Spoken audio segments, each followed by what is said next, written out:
Hello friends, जय जगन्नाथ। मुझे स्वागत करुच्ची आपण मानक मो यूट्यूब चैनल को।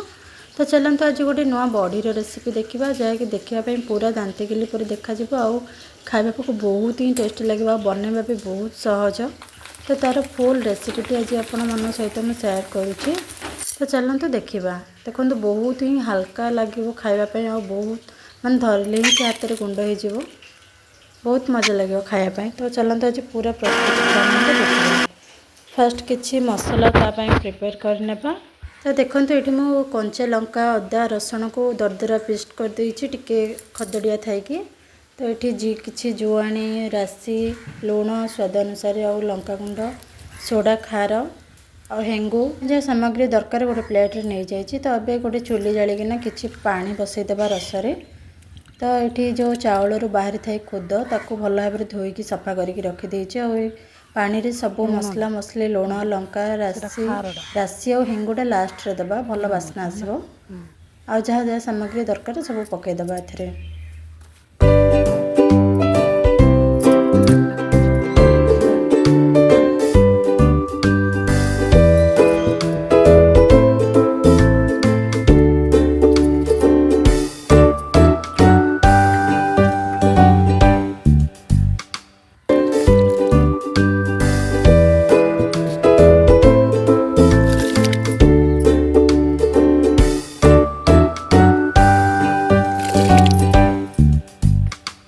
तो अभी भल भाव में पानी फुटीगला। तो चलते आम जो खुद धोईकी सफा करके रखी से पकईदेवा।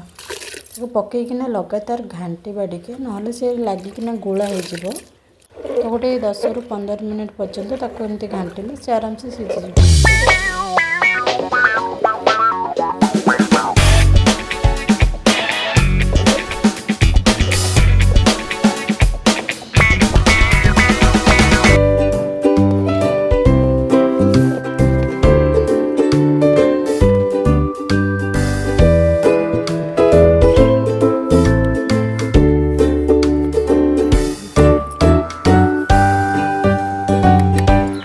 देखते अभी सीझी आसला खुद पूरा भल भाव में लास्ट राशि आ जो खाइबा सोडा आ किसी हेंगु बास्ना देदेवा देकिना ताको भल भाव में घांटी देवा। घांटिकिना बस कभर करके गोटे 15 मिनट छाड़देवा।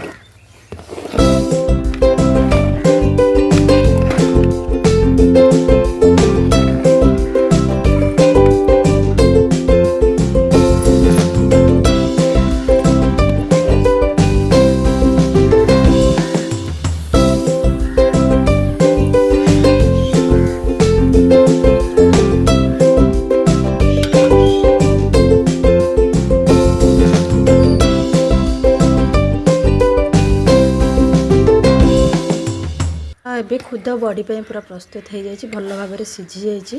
तो ताकू किसी समय छाड़देवा ठंडा होगा।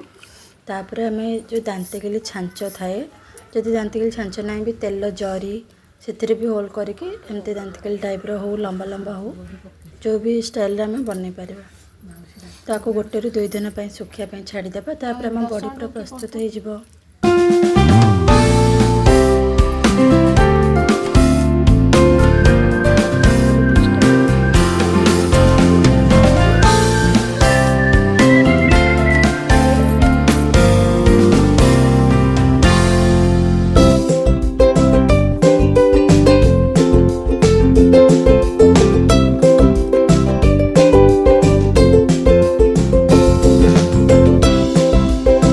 तो देखते हुए बहुत सुंदर भाव आमर बड़ी प्रस्तुत हो सारी। तो चलते हुए छाणीबा।